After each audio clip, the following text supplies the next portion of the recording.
जैसा कि भारत और फ्रांस के सामरिक रिश्ते काफी मजबूत है और अब तो यहाँ तक दावा किया जाता है कि आने वाले दिनों में भारत और फ्रांस के सामरिक रिश्ते इतने ज्यादा मजबूत होंगे कि भारत के लिए फ्रांस वह देश बनेगा जो रूस की जगह लेगा। और अब कहीं ना कहीं यह दावा सही साबित होता दिखाई दे रहा है, क्योंकि अब खुद फ्रांस की ओर से यह बयान दिए जा रहे हैं कि फ्रांस रक्षा के क्षेत्र में भारत के साथ न केवल सहयोग को ऐतिहासिक बनाना चाहता है, बल्कि टेक्नोलॉजी ट्रांसफर जैसे मुद्दे पर भी फ्रांस अपना सहयोग देने के लिए तैयार है। भारत और फ्रांस के बीच में राफेल की डील हुई जो पूरी दुनिया में चर्चा का विषय बना, लेकिन जब फ्रांस का राफेल भारत पहुंचा तो रातों रात राफेल का ऐसा प्रचार हुआ कि फ्रांस के राफेल का व्यापार आसमान छूने लगा। लेकिन अब उसी फ्रांस ने भारत के 5वीं पीढ़ी के लड़ाकू जहाज एमका के लिए कुछ ऐसा प्रस्ताव दिया जो न केवल भारत के दुश्मन चीन की नींद उड़ाएगा, बल्कि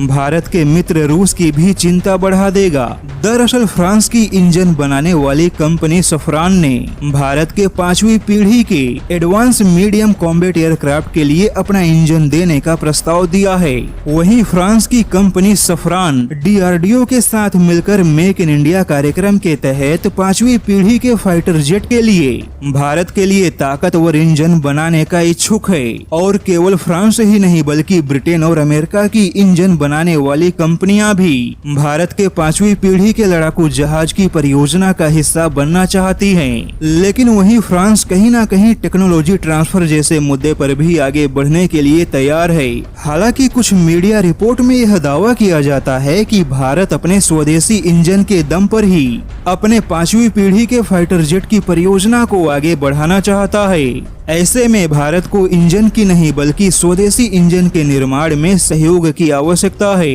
और कहीं ना कहीं अमेरिका ब्रिटेन को पीछे छोड़ फ्रांस वह सहयोगी बन सकता है जो भारत के 5वीं पीढ़ी के लड़ाकू जहाजों को अपनी ताकत देगा।